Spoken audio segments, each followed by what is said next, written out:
Okay, good morning to all. Today we are going to discuss on the topic process states and transitions. So this is going to be one of the important topic, process states and transitions. So you will have some diagrammatic representation for this topic, and using those diagrammatic representation, we would get an idea as what are the various things that happening over there in process states and transitions. So before getting into the topic, I would like to give some a brief introduction on these process states and transition. So first we must know what is meant by process and what is meant by task, and then what is meant by processes. So these are some basic things that we must know. Okay, so process means, so any program that you are going to execute in computer memory, in your main memory, primary memory, so those process must be converted in forms of process, and then in forms of process we are going to execute that particular process in your primary memory or in your main memory. So that's about process. So whatever may be the program or whatever may be the software or whatever may be the application that you're going to execute, we have to convert in forms of process, and then by placing those process in main memory, we are going to execute those things. So basically we won't have any conversion procedures over here, but automatically whenever that you're going to execute, automatically that particular program will change to that particular form, process form, and then it will get executed. So that's about process. So process in the sense a single process, we used to call it as in process. So normally to execute any application or any program, you will have some n number of processes. Just with a single process we won't able to execute anything. So you will have some collection of process, and then using those collection of process we used to execute any program or any application or any software whatever that you're going to run. So those collection of process we used to call it as in processes. So one or more process which is being defined as processes. Okay, so more than one process which automatically which leads to processes. So that's going to be the difference between process and processes. But here in this particular topic we used to concentrate on the basis of individual process. So how individual process is going to behave and how it will get executed in your memory. So here we are going to concentrate in terms of process, but we must know the difference between a process and processes. And the next one which is about task. So task in the sense, further the process which is being subdivided into various parameters, those parameters we used to call it as a task. So each and every individual unit in a process we used to call it as a task. So you must know about task also. So process that will be further divided into various subunits. Those subunits will be referred as task. Okay, so now we have discussed on process, processes and task. Next one, which is about context of a process. We used to call it in context, context, context. And so context means on what basis that particular process is executing, and what regarding that particular process is executing. So that's about context. Okay, suppose we are going to execute an word application, that particular processes or process will work on the basis of that particular word application. Suppose you are going to execute some softwares or IDEs, integrated development environment. So all those processes related to that particular ID work on the basis of that particular ID. Okay, so that's about context of a process. So on what basis that particular process is executing, or that particular process belongs to what. So that's going to be question over here. So that's going to be about context of a process. Next one,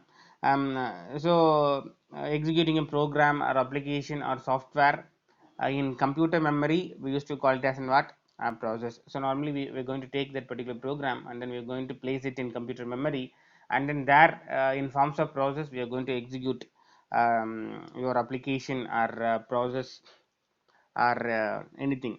Okay, here we have some two major level processes. So this is very important, make a note please. So we have some two major level processes. The first one which is going to be system level processes, we used to call it as a system level processes. and second one, which is going to be about application level processes. So basically we have two major class of processes. The first one, which is going to be system level processes, and second one, which is going to be application level processes. So the differences between these two things, so we have the differences in the name itself. So system level processes, in the sense we are going to execute some processes, or your system which is going to execute some processes related to your operating system. So always these processes, it used to work in the background to make your programs to run. So we people, we users, we are going to run something in your operating system. So for making this process to work, or to making that particular program to work, we need some support of other processes. All those other processes which works in background, and which is the processes of your operating system. So those processes we used to call it as in system level processes. So the word system, which comes from the word operating system. Okay, so system level processes which belongs to your operating system, in short. So at the background you will have some n number of processes. Always we used to have some n number of processes at the background. It may be related to dynamic linking libraries, or it may be related to some system calls, or it may be related to execution of your kernel, or it may be related to booting up of your operating system. So all those things which comes under this system level processes. And then the next one, application level process, in the sense we used to call it otherwise as an user level processes. So application level processes, so whatever the application programs or user program you are going to execute in your operating system environment, so those user program or application level programs, we used to call it as an application level process. Okay. So this is very important. We have two major processes. The first one, which is going to be system level, and second one, which is going to be application level. So far we have discussed about process, task, processes, and then two major processes. And the next one, which is about process zero. So process zero, which is going to be a very very important one. So we used to call it otherwise as swapper process. Swapper, SWAPPER, swapper process. The process zero, which is otherwise called swapper processes, we have one more process named as process 1. Process 1, which is going to be your init process, init. So for booting up of your operating system, or for your system initialization, we need this process 1. And then these two process is very very important. Okay, process 0 and process 1, which is very very very important, because throughout your lifetime of your system, this two process will exist. Okay, so these two processes, which is going to control all the other processes, whatever that you're going to run in your system. So these two processes, which is going to act like an a parent processes for all the other processes that you're going to execute in your system. So process 0, which is going to be otherwise called as swapper processes. And then next one, process 1, which is otherwise called as init process. And these two processes are very very important, because this will exist throughout the lifetime of your system. So starting from your system until shutdowning your system, these two processes will always exist. So these are some two processes, important processes that we have, which is related to your system. Even we used to call these two processes as system level process. And other than this, we have some process like parent process or child process, we used to call. So parent process, in the sense, so for example, you're going to run some notepad application. So soon after clicking that particular notepad icon, the first process which is going to execute here is parent process. And then further you're going to maximize the window or minimize the window, or you're going to click on some menus in your notepad application. So for each and every clicks, for each and every action that you're going to perform, a new sub process will be created. Those new sub process, we used to call it as a child process. Okay, so those things about a parent process and child process. So what are the various parent process, or what are the various child process that we have in your system. And next one, the process which used to execute based on priorities, you people know. So we have learned it in operating system subject itself. So each and every process, it used to run with its own priority. So we could divide those priority in three different types, as normal priority, and then minimum priority and then maximum priority. So you have minimum, in between you have normal, and to the maximum you have maximum. So we have three levels of priority. So based on the priority of your process, the process will get executed. So you have memory and then you have processor. So processor will decide so which process it have to give preference or which process it have to execute. And so it used to take a corresponding process and then put it in memory, and then based on the priority, that particular process will get executed. It's about priority of a process. And then next one, which is about IPC, we used to call it as an IPC, stands for inter process communication. So IPC stands for inter process communication. Okay. um, so to communicate between two processes, here it's going to use some techniques named as signals and pipes. So using these techniques, it used to pass some messages between processes, and then it comes to some conclusion, either it have to continue or whether it is going to terminate, or whether it is going to execute on basis of priority. So all those things will be decided based on these IPC mechanisms. So IPC stands for inter-process communication, where two processes, the parent process may communicate with child process, or child process which may communicate with some other child process. So like that, for process based communication, here we are going to use this IPC mechanisms. So far we have discussed on processes, and then task, and then two major level processes, and then process 0, and then process 1, and then process priority, and then IPC. So far we have discussed on these things. And then next one, interrupts. So interrupts is very very important. So whenever that you're going to execute a process, there comes this interrupts concept. So interrupts are nothing but whenever a sudden disturbances occur in your normal execution of your processes. So those sudden disturbances that occurring in normal execution, we used to call it as an interrupts. Okay. Sudden interrupt.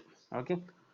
So the interrupt may occur because of some two reasons. The first one, to handle some error management routines, these interrupts may occur. So you're going to run some applications, and because of some reasons, suppose if that particular application won't be able to execute, automatically it will throw some errors. So to catch those errors and to present it to the user, you will have some error management routines. So those error management routines, whatever that we have, which is going to act like an interrupts for us. Then second one, which is about the existing program may call a new program urgently or suddenly, or with a need. Existing program may call some other a new program, and to that particular new program must be executed at the same time. So these types of situations we used to call it as an interrupts. Okay. So whenever an interrupt is going to occur in your operating system, automatically the control moves to the interrupts, and then the control come back to the normal processes whatever that we have in your primary memory. So whenever an interrupt is going to occur, your operating system have to give preferences to the interrupts, and then the control comes back to your normal processes whatever that we have. So the primary memory could be considered as a linear memory boxes. So you have some rooms of boxes, memory boxes. So for example, you're going to have some 10 boxes. We are going to place the process 1 in the first box, and process 2 in the second box, and process 3 in the third box. Similarly, till the 10th box, we are going to place some processes. Suppose if an interrupt 1, I1 is going to come, we have to move some of the processes from your primary memory to the secondary memory. Okay. Suppose if the interrupt I1 and I2 we need which need some two boxes from your primary memory, we are going to remove either process 1 and process 2 from your primary memory boxes, and then we are going to move it to the secondary memory.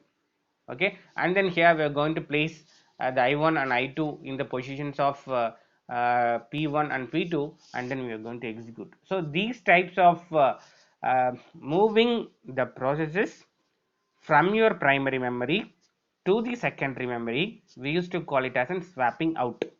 Okay. So this is going to be one of the important techniques that you people must know. We have two types of movements here. The first one, which is going to be swapping in, and then another one which is going to be swapping out. So swapping in means moving the processes from your secondary memory to the primary memory. So SM to PM, so secondary memory to primary memory, these types of movements we used to call it as an swap in. SWAPIN, swap in. And then one more movement that we have, moving the processes from your primary memory to the secondary memory, we used to call it as an swapping out. So when there is no enough memory spaces in your primary memory, at those situations, whenever an interrupt is going to come, some of the processes will be moved from your primary memory to secondary memory. So these types of movements we used to call it as swap out. Okay, so you must know the differences between a swap in and swap out.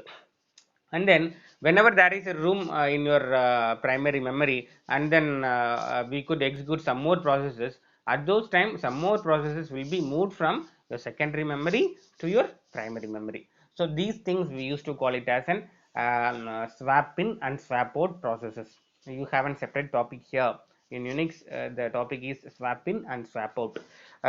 So that's about swapping in and swapping out here over here. So these are the actually two actions that will be performed related to primary memory and secondary memory. The two actions are the first one, which is going to be swap in, and another one which is going to be swap out. Okay, and then to these memory boxes, we have some limitations. The limitations are, at the same time it could occupy only few processes. So this is going to be one of the important limitations that we have. The limitations is, at the same time it could occupy only few processes. And what about the other processes which waits in queue for execution? So you will have some processes which may be waiting in queue for execution. So whenever there is a room in your primary memory boxes, so at those times we will be moving those processes which is waiting in queue to the primary memory, and by placing those processes in primary memory, we are going to execute those processes. So these are the two important actions that we have, and memory boxes have its own limitations. People must know about those limitations. And then and then you have some more technical things to be discussed over here. Those things are, we used to use these terms like sleep or sleeping or wake up or rescheduling. So these are some important technical things that we have in this presentation. So sleep in the sense, sometimes process may, although it may be in main memory, sometimes it may asleep in memory. So it won't works, or it won't get executed, and it may present in the primary memory for longer time. So those processes could be actually swapped out from your primary memory. So that's about sleep or asleep in memory. We used to call it as sleep or asleep in memory. So those processes could be swapped out from your primary memory. And then the next one is about wake up. So now the same process is present in your secondary memory. We have to wake up that particular processes, and then we have to reschedule it. Once again, we have to push back those processes from your secondary memory to the primary memory, and then we have to execute it. So these types of actually the swapping in concept we used to call it as rescheduling. Rescheduling in the sense, once again we are giving a chance to that particular process to execute it again. Okay, so that's about rescheduling. So rescheduling for execution whenever there is place in your primary memory. And then you have some more concepts like preempting, pre empt, preempt, preempting or preempted, we used to call it as an preempting. So preempted in the sense, because of interrupts, suppose we are going to preempt in the sense, we used to call it as an giving the control to some other processes, giving the control to some other processes, or else we used to call it as an relinquish control, relinquish, relinquish, relinquish control. Relinquish control in the sense, giving the control to some other processes. Though you have some priority, sometimes we used to give those processes which used to give its control to some other processes. So those things we used to call it as an preempting, or else we used to call it as an relinquish control. Okay, so these are the basic things that I have to give before starting this presentation. Soumya, move to the first slide, ma.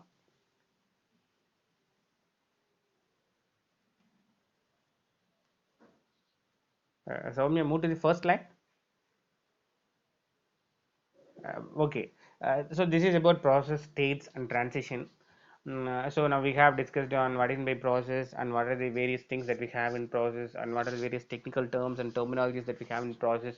Now we are going to discuss about process, states, and transition. Process states in the sense you have some about 9 or 10 states, total of 9 states that we have. So those states which is been referred as circles in this diagram. So states in the sense, so what is the state or what is the current state of a process? Those current state of a process which is being referred as process states. And then transition in the sense, a total of 9 states that we have are moving from one state to another state. We used to call it as an transitions. So it's very simple. As a process states in the sense, so a total of 9 states that we have in this diagrammatic representation. The current state of a process. So those states we used to call it as in process states. And then transitions in the sense moving from one state to another state. That's about transition or transferring or the movement, whatever that we have. We used to call it as in transitions. So that's about process states and transitions. The first thing about so the lifetime of a process conceptually divided into set of states and which describes the process. So based on those states, we could get an idea as what is the state of the process. Okay, so which is going to describe the process actually. So that's going to be so the entire diagram which represents the lifetime of a process actually.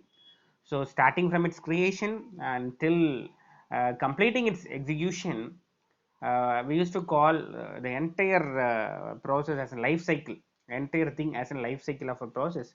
And then here the first one, number one, the process is executed in user mode. So this is going to be one of the state, the user mode, which is going to be one of the state.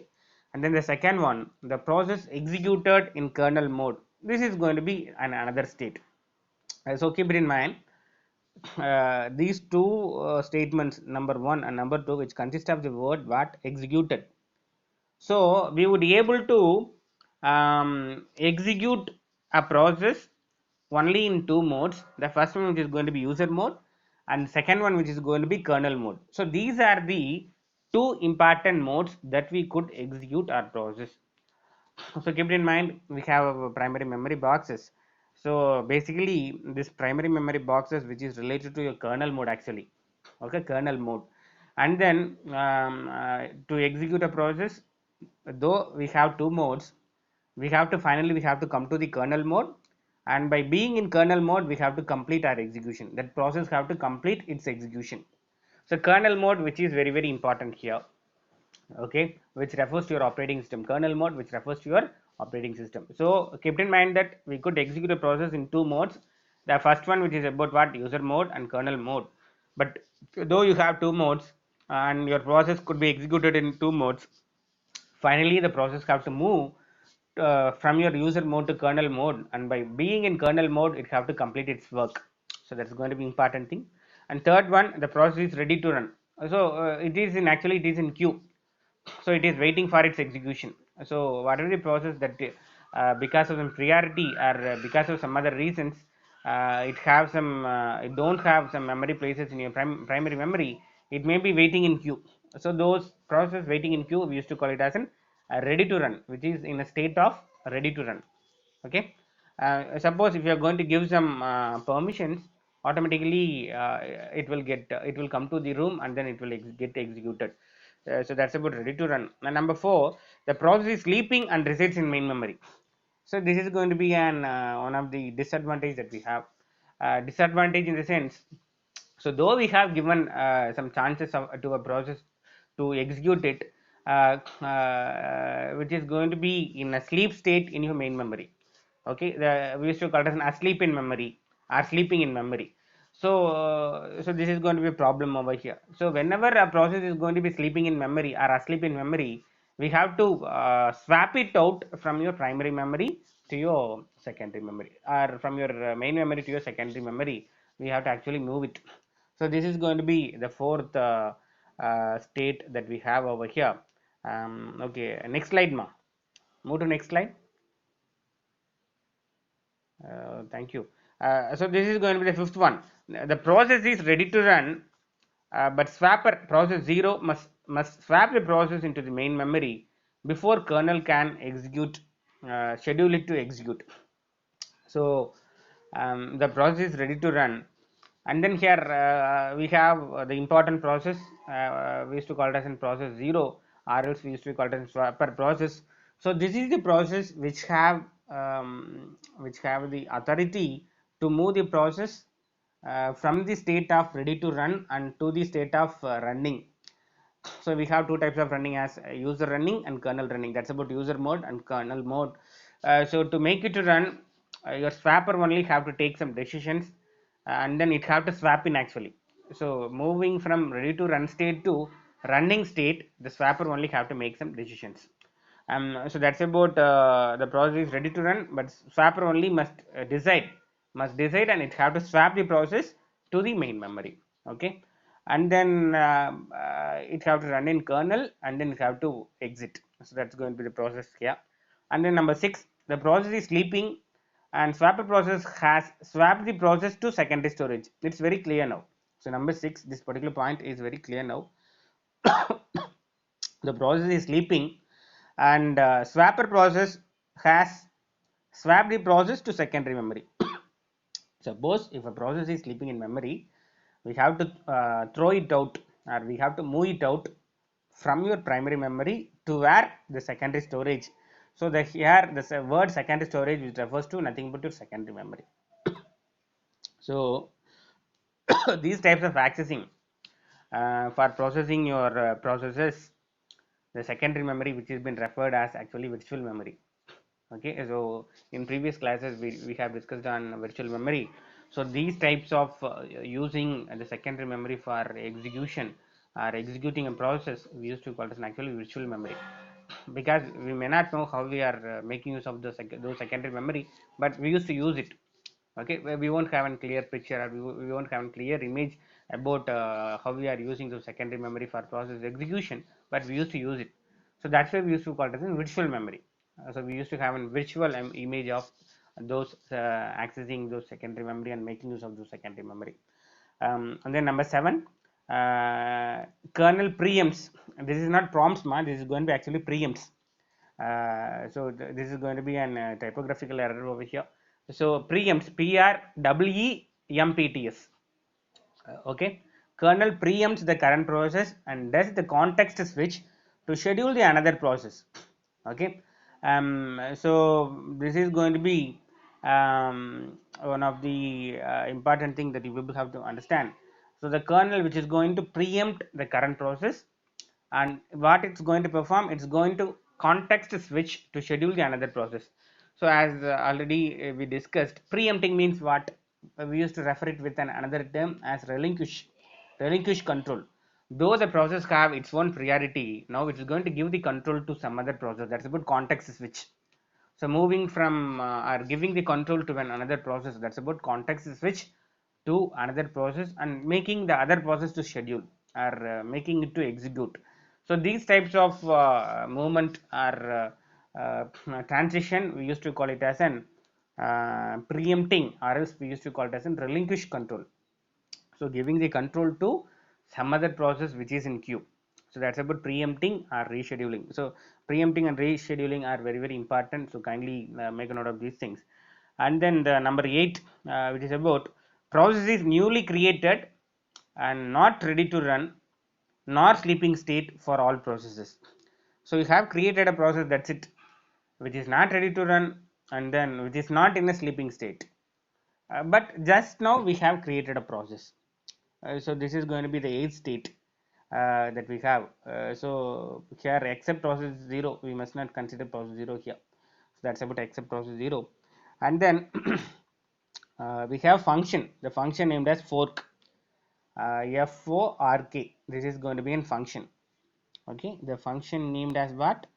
Function named fork, which is being used to create a process. So whenever there is going to be a question as what is the process, what is the function which has been used to create a process, the answer here is what? Fork. fork, which is a function fork. Normally we used to use the fork to eat some noodles or some other things, some other snacks items. Actually, fork refers to what? Which is a function which is used to create a process. So whenever either in system level processes or application level processes, suppose if we have to create a new process, it may be a child process actually. So a parent process have to use a function named as an fork, and using this fork function it used to create a new process. So these new process we used to call as child process, are newly created processes. So that's going to be the eighth one. And then um, okay, the next slide, ma. The next slide. So the ninth one, the process executed the exit system call, and it is in the zombie state. So this is going to be the last state actually that we have. So after running in user running and kernel running, it have to exit from its life cycle. So actually it is going to kill itself. So to make this process to work, this is going to be the last state. So for this it's going to use a function, the function named as an exit. So for creating a function we are using what? Fork, fork.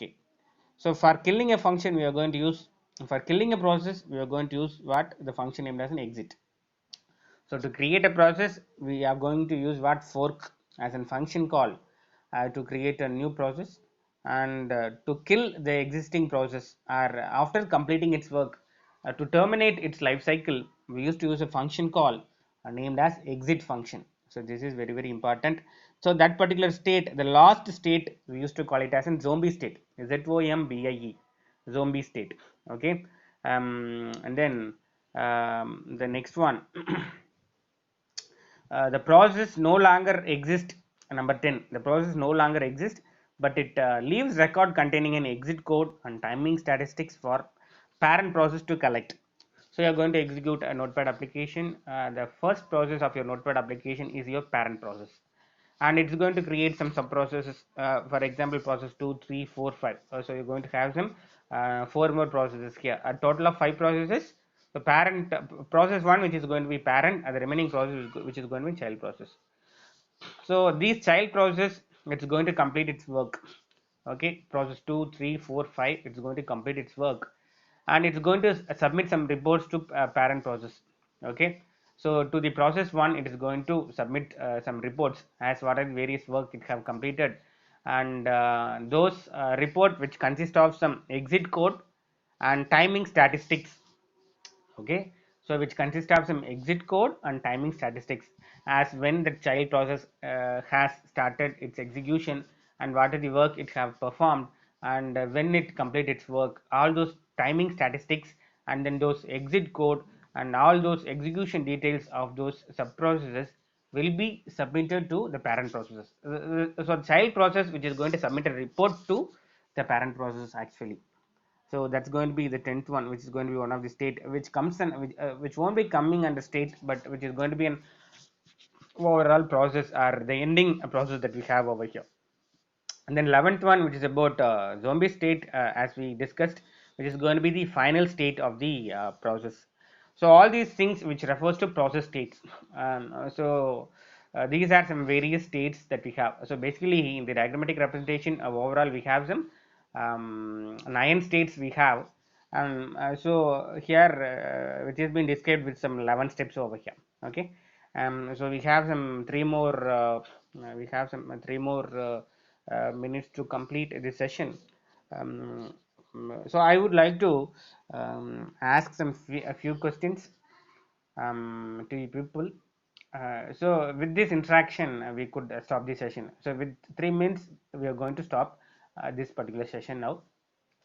So the remaining slides will be discussed in the upcoming sessions. So we have some more slides with diagrammatic representations, and then some more explanations regarding those states and transitions. We could discuss those things in the next session, next class. Okay. So I would like to ask some a few questions. The few questions are, the first question: Dear students, make a note of this question and post your answers in your chat box. Okay, so these are some simple questions. Don't be fearful to answer these questions, don't hesitate to answer these questions. So these are some simple questions. Okay, so open your chat box and post your answers over there. Okay, the first question: what are the process which exist throughout the lifetime of the system?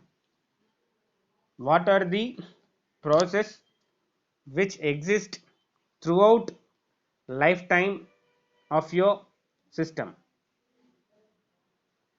Process 0, very good. Aishwarya has answered. Preeti have answered it correctly. Process 0 and process 0 and 1. Okay, Renuka, Akshara, Balavarsha, and then Archana Bhaskar, Ashifa, Mahalakshmi, Sudarshan, Ganesha Murthy. Okay, so that's going to be the right answer. Okay, good. So that's going to be the right answer. So it won't be a problem. That's going to be the right answer here. So process 0 and process 1, which is going to exist throughout the lifetime of your system. Very good, very good. So you have answered it very correctly. And then the second question: what is the other name of process 0? What is the other name of process 0? Swapper process, Ashwin, Sudarshan, Prabhakaran, Ashifa, Varsha, John Jaba, Subiksha, Ashik Farhan, John Paul, Mahalakshmi, Saumya, Kaushik, and Archana. Okay, Ganesh Murthy. Okay, Deepika. So most of you have answered. Almost everyone have answered. Very good, very good. So other name for process 0 is swapper process. Okay, and then the third question. So this is going to be actually your last question. Okay, this is the last question. So what are the major two level of processes that we have? Major two levels of processes that we have. What are the two major levels of processes that we have? So we have two levels of processes, actually, two major levels of processes. So what are those answers? Okay, okay, good. So system application, okay, system and application. So very exactly, the answers are very correct. So who have answered it first? So system and application, system level process and application. Ashifa, Ganeshamurthy, Khaglas, Archana, John Devas. Who have answered it first actually? Akshara. Okay, the Akshara is the one who have answered it first. System and application, and Renuka Devi and Sudarshan, Priti Karthikeyan, Soumya, and then John Jabas, Archana, Haiglas, Ganeshamurthy, Ashifa, Aishwarya, Ashik, Varsha, Prabhakaran, Subiksha, Jiva, Lokesh, Ashwin, Deepika, and John Paul. Okay, so every one of you have answered it correctly. The two major level processes are system level processes and application level processes. Okay, so I am very happy. So all you have answered it very correctly. So with this, I would like to stop this session because already it's 10:01. So thank you, students. Thank you for listening very patiently. So thank you.